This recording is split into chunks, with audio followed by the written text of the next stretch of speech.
com o senador Flávio Bolsonaro, direto do Bahrein, numa série de visitas que ele tem feito aqui ao Oriente Médio. Senador, obrigado por ter permitido aqui acompanhar essa sua turnê. Muito impressionante a forma que você está sendo recebido no Oriente Médio. Aqui no Bahrein foi recebido com honras de chefe de Estado, já está sendo quase que tratado como presidente pelo governo do Bahrein. Em Israel também foi uma recepção impressionante. Queria que você falasse um pouco como é que foi primeiro em Israel. Vi que o senhor encontrou o primeiro-ministro Netanyahu, também o presidente de Israel e algumas outras autoridades. Bom, Paulo, em primeiro lugar, eu que agradeço você ter nos acompanhado nessa viagem. É sempre bom estar cercado de pessoas, né, que têm uma percepção de mundo como a nossa, que conhecem a geopolítica, enfim, que estão capacitados, né, para estar em contato com tantas pessoas importantes do mundo. E, na verdade, essa recepção que nós estamos tendo, tanto aqui no Bahrein como nós tivemos também em Israel, isso é fruto de duas coisas. Primeiro, mais um legado do presidente Bolsonaro, que abriu as portas, né, desses países de uma forma que vai além daquela coisa formal de um chefe de Estado recebido por outro.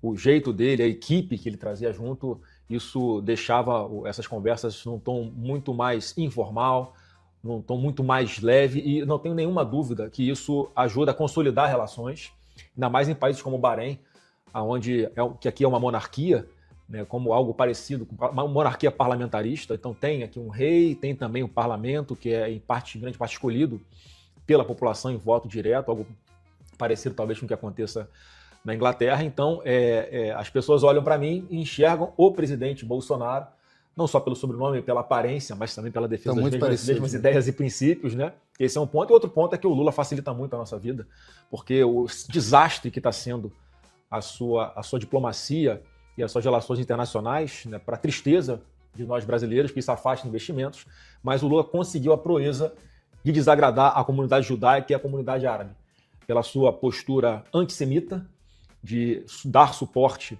ou de ter simpatia, ou de fazer gesto, de se posicionar sempre favorável a justificar os atos terroristas que assassinam inocentes, que causam um pavor, um pânico no mundo inteiro. E isso também não é bem visto no mundo árabe.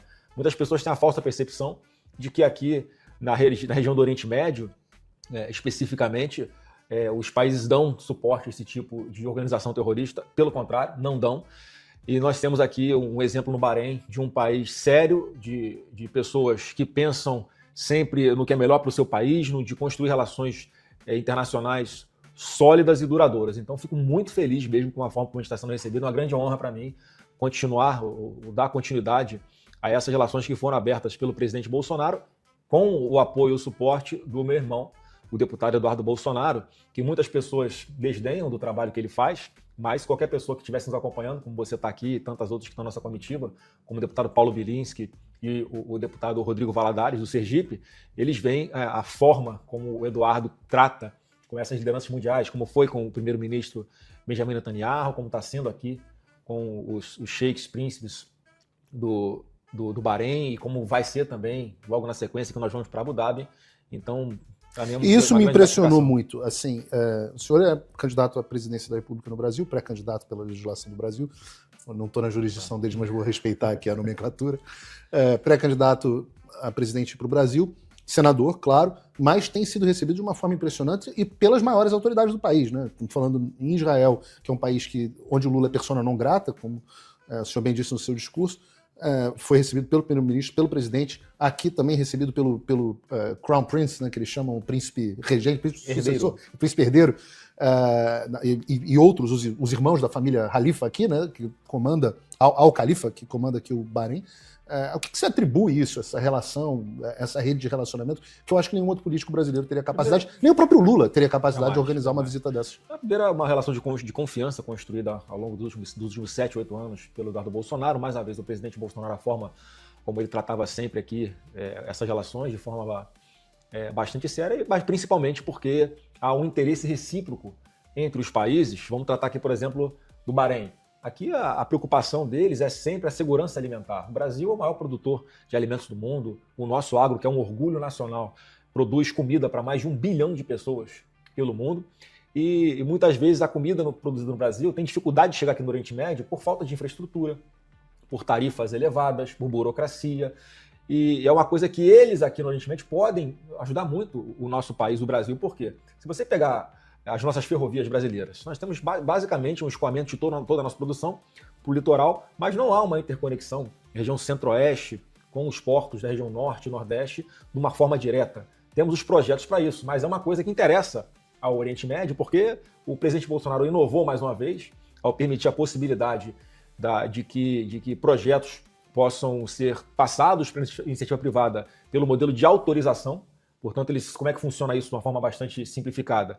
O investidor privado vem, bota o dinheiro, constrói, faz o projeto que seja viável, constrói uma ferrovia e pode explorar essa rodovia por 50 anos.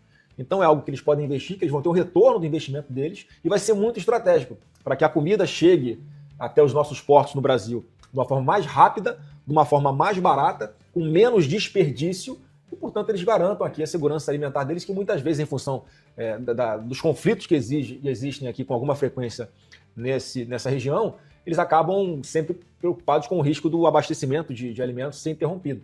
Eu acho que é uma relação ganha-ganha, só para citar o exemplo aqui do Bahrein, e algo parecido acontece também com Israel. São países construídos praticamente sobre o deserto, e que a gente pode ver a imagem aqui, olha como é que é um país próspero, onde as pessoas trabalham, onde o Estado de verdade abraça quem precisa e cria as oportunidades mediante o setor privado de que possam trabalhar e receber um salário digno. Então não é inventar a roda, é apenas construir uma relação de credibilidade, identificar quais são as necessidades do Brasil e desses países com os quais nós estamos nos relacionando e fazer as coisas evoluírem de verdade, de forma rápida, concretamente. Tem acordos assinados, agreements e MOUs, mas que demoram muito para sair do papel quando saem.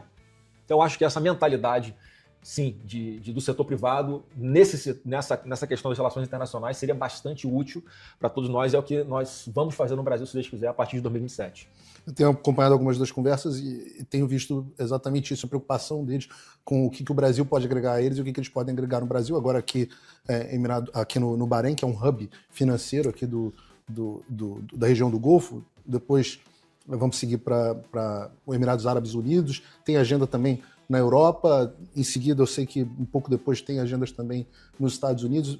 O senhor tem feito essa turnê internacional. Algumas pessoas no Brasil discordam, acham que o senhor devia estar no Brasil, que o momento é de campanha, etc, etc. Eu queria que o senhor respondesse a essas pessoas qual a importância de estar aqui e não no Brasil nesse momento. A gente está aqui, mas acompanhando tudo o que está acontecendo no Brasil. É óbvio que a gente vai se posicionar sobre qualquer assunto que esteja acontecendo no Brasil, mas algumas razões para a gente estar aqui, né? Primeiro, para tentar desfazer essa imagem muito negativa que o Lula conseguiu construir perante todo mundo, perante esses países que nós estamos conversando. É um cara que fala toda hora contra os Estados Unidos, é um cara que fala contra Israel a todo momento, é um cara que fala a favor de grupos terroristas que têm essa resistência aqui no Oriente Médio. Então, para falar, olha, o Lula não nos representa. A maioria do povo brasileiro é um povo que entende, que defende direitos humanos, que quer se relacionar com países estabilizados, que tem uma democracia e que tem muito a oferecer ao nosso país. E hoje as portas estão fechadas. Então já é uma rodada, sim, importante para que eles entendam. Nós estamos fazendo aqui uma espécie de meio de campo. Estamos antecipando o que a gente, com certeza, vai começar a fazer a partir de 2027. E esse é um ponto fundamental. Então, já cria-se aqui uma atenção especial, um olhar para o Brasil, já começa-se a estudar o que é que a gente pode negociar a partir do ano que vem com o Brasil, que interessa. O Brasil tem tudo. O Brasil é um país privilegiado por Deus, com as suas riquezas minerais, suas belezas naturais. Então, assim, em todos os segmentos, seja no agro, seja no turismo, seja na infraestrutura, seja na saúde, na tecnologia, na segurança, todos esses países com os quais nós estamos conversando, a gente consegue já plantar essa semente para que eles voltem a ter um olhar de muito interesse no nosso país. E outro ponto importante também, que eu acho que a partir de agora não há mais nenhum questionamento sobre se a minha pré-candidatura ela é um balão de ensaio ou não, a partir do momento que nós nos comprometemos com os principais líderes mundiais. Nós vamos para a Europa aqui na sequência também. A gente fecha o Ocidente praticamente todo, além das conversas que nós também pretendemos ter na América do Sul, a gente faz essa rodada para falar, olha, de fato, falar do presidente Bolsonaro, da perseguição que ele vem sofrendo, que o Brasil passa por um momento de lawfare muito grave, que ele está pagando por crimes que não cometeu. Então a gente explica um pouquinho desse contexto, eles entendem por que o presidente Bolsonaro indicou o Flávio Bolsonaro para isso, fala um pouquinho da minha história. Então eles aqui fora sabem que é uma coisa consolidada, e no Brasil também, eu acho que ninguém tem mais essa dúvida. que tinha, por exemplo, lá em dezembro, um mês e meio atrás. Eu achei interessante ver hoje uma notícia no portal G1 dizendo que o próprio Palácio do Planalto via que temas internacionais teriam muito peso nessa candidatura. É uma notícia do Grupo Globo desse momento. Estou vendo o seu esforço. O Eduardo sempre foi muito atento em relação a isso. Deve encontrar o presidente da Argentina, Javier Milei, na casa do Trump na semana que vem, ou alguma coisa do tipo. E o senhor falou bem, a última vez que nós sentamos para conversar, lá em casa, havia ainda uma discussão a respeito se sua candidatura era séria ou não. Isso parece ter se dissipado. Além de séria, é a mais viável, inclusive. Hoje todo mundo enxerga com mais clareza. Eu acho que as pessoas estão enxergando isso com bastante clareza, e vi que também há um clima de coesão maior dentro do que se chama de direita, né? Vou citar aqui só alguns exemplos que aconteceram desde que a gente falou. O governador Tarcísio tem feito declarações bem mais explícitas do que tinham feito naquele momento. Vira e mexe tem se posicionado de forma bem clara em seu apoio. Eu vi também que o seu irmão, o vereador Carlos Bolsonaro, esteve na casa do governador Tarcísio almoçando com ele. Até o próprio Eduardo fez uma postagem muito simpática ao governador Tarcísio. Ao mesmo tempo, vi que ambos fizeram posts de manifestação em apoio à iniciativa que começou lá com o Nicolas da Caminhada. Há um clima de união agora? Há uma convergência já em torno do seu nome? Ô Paulo, da minha parte sempre teve. Todos os meus gestos públicos ou as conversas reservadas que nós temos sobre estratégia política e tal, eu nunca considerei um cenário em que não houvesse essa integração, e aí cada liderança política ou cada partido no seu tempo, e eu respeito muito isso.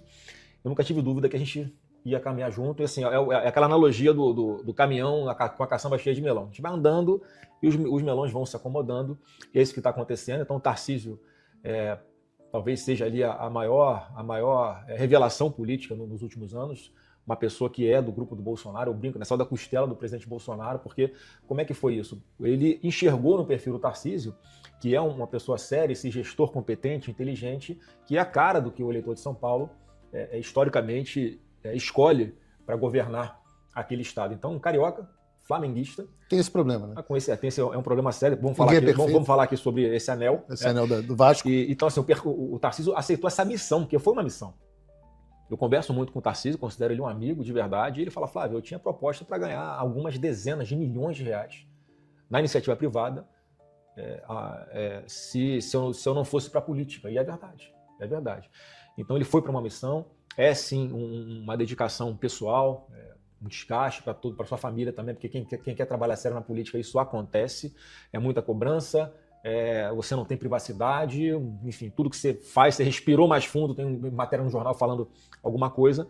Então a gente tem que ser sim muito grato ao Tarcísio por ter se dedicado a isso, por mais uma vez estar se colocando a cumprir mais essa missão de ir para uma reeleição no governo de São Paulo como uma pessoa importante no nosso grupo. E aquilo que eu sempre disse também, Paulo, é fundamental o Estado de São Paulo para a nossa estratégia nacional de ter uma vitória em relação ao Partido das Trevas. Então, e tem vários outros exemplos como esse nos outros estados, que a gente precisa ficar aqui detalhando, mas eu estou muito feliz com o caminho que as coisas estão seguindo e as pessoas cada vez mais percebendo também, não só nós estamos nos integrando, mas as pessoas percebendo que nós estamos nos integrando. E mais uma vez, eu respeito muito o tempo de cada um, mas eu vou sempre buscar essa unidade, seja agora, seja lá no meio da eleição, no segundo turno que seja, se tiver no segundo turno, porque eu acredito que o governo Lula está tão desgastado, há uma fadiga, há uma clareza na cabeça das pessoas, Paulo, de muita gente que em 2022 não votou no Lula, por alguma razão votou contra o presidente Bolsonaro. Grande parte dessas pessoas já se arrependeram. E o que mais a gente vê, até nas redes sociais, de pessoas simples, que estão ali colocando o seu dia a dia no Instagram, numa rede X, no YouTube, criticando. Já votei do lado de lá, mas agora não me engana mais. Isso que acho que vai acontecer no Brasil todo, em especial no Nordeste, e as pesquisas já mostram isso. Um derretimento do Lula no Nordeste e cada vez mais a consolidação não apenas do Bolsonaro, mas desse projeto, porque o Brasil vai escolher dois caminhos: o da prosperidade com a gente ou o de pular do precipício sem paraquedas com o Lula. Eu acho que essa eleição vai ser sobre isso, portanto, minha convicção de que há sim uma chance real de que o brasileiro dê um basta em Lula e no PT de uma vez por todas já no primeiro turno da eleição desse ano. Bom, eu tinha muitas perguntas ainda, inclusive sobre a questão da própria corrupção e como é que isso vai afetar o governo Lula, STF, etc. Mas eu sei que a tua agenda agora tem um encontro com mais um sheik Então, agradeço mais uma vez aqui a participação. Quem sabe a gente ainda conversa nessa viagem. Vamos conversar, Paulo, mais uma vez. Muito obrigado por estar com a gente aqui. Um abraço a todos aí no Brasil. Muito em breve vamos estar juntos aí mais uma vez para resgatar a nossa democracia e recolocar o Brasil no caminho da prosperidade. Eu recebi um vídeo ontem ou anteontem que eu nem sabia se era verdadeiro. Eu mandei até para a produção, pedi para apurar se o cara era fake, se não era deepfake. Hoje em dia, eu acredito em tudo e não acredito em nada ao mesmo tempo. Eu estou falando de um vídeo de um piloto chamado Mauro Matosinho, que gravou um vídeo que a essa altura já viralizou, falando de Mohamed Hussein Murad, que eu achei que era alguém aqui no Bahrein, onde eu estou, mas na verdade é o primo, codinome O Primo. E o Roberto Augusto Leme da Silva, que tem um nome muito maneiro de Beto Louco. Eu, se tivesse um apelido, eu queria que fosse Paulo Louco. Mas eles não são, porque eles são loucos como o Paulo. Eles são dois caras que foram alvos da Operação Carbono Oculto, que atingiu os agentes do PCC na Faria Lima com a elite política do Brasil. Eu vou até botar o vídeo aí. Bota o vídeo aí pra gente ver, Brunão, porque tem gente que talvez o pessoal no chat está dizendo que nem todo mundo viu o vídeo. Bota aí. Pago para pilotar um avião, mas o que eu descobri foi uma janela para a corrupção do nosso sistema. Bota O meu nome é Mauro Matosinho e eu sou piloto de jatos particulares há 15 anos. Em novembro de 2023, eu fui contratado por uma empresa chamada Táxi Aéreo Piracicaba. Era uma empresa que aparentava estar em plena expansão. Quem comandava a operação era Epaminondas, e ele não era apenas um gestor, era ele quem articulava os voos, as aeronaves e as relações. E foi o próprio Epaminondas quem me informou que o avião que eu voava, um Gulfstream G150, de matrícula Papa Romeo Sierra Mike Golf, era de dois empresários, Beto e Primo. Eles atuavam no setor de combustíveis e mantinham relações com o fundo REAG. E hoje, ambos são apontados pela Polícia Federal como lideranças do PCC, em esquemas de lavagem de dinheiro envolvendo a Faria Lima. Entre janeiro e maio de 2024, eu voei exclusivamente para Beto, Primo, seus familiares e funcionários, conhecidos internamente como o pessoal da REAG. No final de maio, houve uma reportagem no Fantástico, e essa matéria apontava as primeiras relações desses nomes com o crime organizado. A partir daí, os voos se intensificaram, principalmente para Brasília. No dia 6 de agosto, em um voo para Brasília, Epaminondas me entregou uma sacola de papel.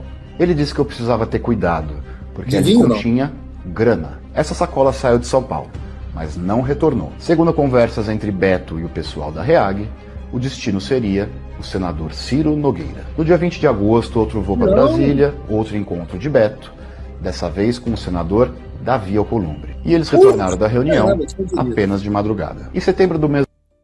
Quem diria, né? Quem diria que aquele que barra todos os impeachments do Alexandre também estaria no esquema. Porra, jamais imaginaria uma coisa dessa. Isso é um absurdo. No mesmo ano, eu pilotei o Sierra Mike Golf em um voo que teve a bordo o ministro do Supremo Tribunal Federal, Dias Toffoli. O itinerário incluiu Brasília e Ourinhos, mas o destino final era o Resort Itaiaia, um local apontado pela mídia como o epicentro do envolvimento do ministro com o REAG e o Banco Master. Durante esse período, a frota da empresa começou a crescer rapidamente, e foram adquiridas aeronaves como o Mike Romeo Lima, o Lima Papa Golf, o Tango Papa Índia, entre outras. Aeronaves que juntas somam centenas de milhões de reais. Segundo Epaminondas... Meu irmão, deixa eu falar um negócio para vocês. Tenho alguns amigos que têm avião. Avião Gulfstream. Esse é um avião pica. Tem vários modelos, mas são todos pica. Ninguém tá falando de aviãozinho, não é, porra, King Air, não sei o que. Não. Meu irmão, Gulfstream é pica das galáxias. Essas aeronaves pertenciam a um grupo formado por Antônio Rueda, presidente do União Brasil, Danilo Trento, lobista investigado por fraudes no INSS e na compra de vacinas, e César Asfor Rocha, ex-ministro do STJ, junto com seu filho. Epaminondas dizia ainda que Rueda articulava recursos do BRB para a compra de um hangar próprio no Aeroporto Internacional de Brasília, o antigo hangar Sagres. E o BRB, por sua vez, também aparece conectado ao Banco Master. Em diversos momentos, houveram pagamentos feitos em dinheiro em espécie. Em alguns casos eu presenciei em outros eu ouvi diretamente do dono da empresa. E esses valores eram às vezes chamados, ironicamente, de cargas perigosas. Pagamentos feitos por voos que atendiam agendas do governo do Amazonas e de Alagoas. Também presenciei voos envolvendo Danilo Trento, com parada em Brasília, para o embarque de caixas de dinheiro. Voos que também levavam convidados de Danilo para Barreirinhas, no Maranhão, onde se encontrava com outros políticos em uma fazenda que pertencia a um senador do estado. E tudo que eu contei aqui não é opinião, é o que eu vivi, o que eu ouvi e o que eu vi. Eu vi as entranhas do sistema funcionando por dentro. Eu vi como dinheiro, poder e silêncio andam juntos. E aqui eu falo como cidadão. E para enfrentar uma coisa desse tamanho, eu conto com você. Então se esse vídeo chegou até você, não deixa ele morrer aqui. Compartilha, convoca o seu parlamentar, exija a investigação. Porque o Brasil não pode ser refém de uma máfia que opera contando com o nosso medo. Porra, culhamzudo esse maluco, viu? Eu fiquei. Saiu. Eu fiquei convencido. Vocês veem, acham que eu falo mal. Eu fiquei convencido quando a Oeste publicou sobre esse negócio. Eu falei, caraca, não é real mesmo, porque a Oeste tem 99% do tempo um critério de jornalismo bom. Então, meu irmão, caraca, culhamzudo esse cara. Aliás, produção, se achar o cara, eu quero entrevistá-lo. Eu imagino que esse cara não esteja no Brasil. Porque se tá no Brasil, aí já é maluco. Aí já é, pô, né? Não tem que ser Beto louco, tem que ser esse maluco aí que é o louco, não é o Beto. Porque é óbvio que o nego vai arregaçar com ele. Agora tem que chamar o cara pra CPI, pra depor, tem que saber essa história, cara. Tem que saber o que ele tem pra consubstanciar. E eu me pergunto, cadê a Polícia Federal, né, cara? Cadê a Polícia Federal? É mais capaz hoje da Polícia Federal prender esse cara do que a Polícia Federal ir atrás das informações, que, por ele estar falando esse tipo de coisa, do que a Polícia Federal investigar o que esse cara está dizendo para ver se aconteceu ou não, cara. Esse é o tamanho do abismo no qual está o Brasil. Ciro Nogueira, Rueda, Alcolumbre, e Banco Master, e PCC, e o cacete, e ministro do STF. Todo mundo pegando jatinho, meu irmão, curtindo viagem de avião pica, fretado, comprando hangar, sacola de dinheiro. E aí, cara, eu fico puto. Porque tá aí você tentando, sobreviver, cara. Tendo que pagar conta, tendo que, tocar empresa, funcionário, pilotar o teu Uber, teu táxi, vender teu negócio, ter a tua pequena empresa, se fudendo com conta de luz, mensalidade da escola, desculpa o latim aqui. E os caras andando de Gulfstream, cara. E se você reclama, é porrada em você, cara. Não tem como, cara. Não tem como. Eu não tenho como não ficar indignado com esse tipo de coisa, cara. Você não pode perder a sua capacidade de se indignar. E aí você liga na Globo News, a Globo News meio que com a agenda dela, mas tratando todo o esquema, do qual ela faz parte, como normal.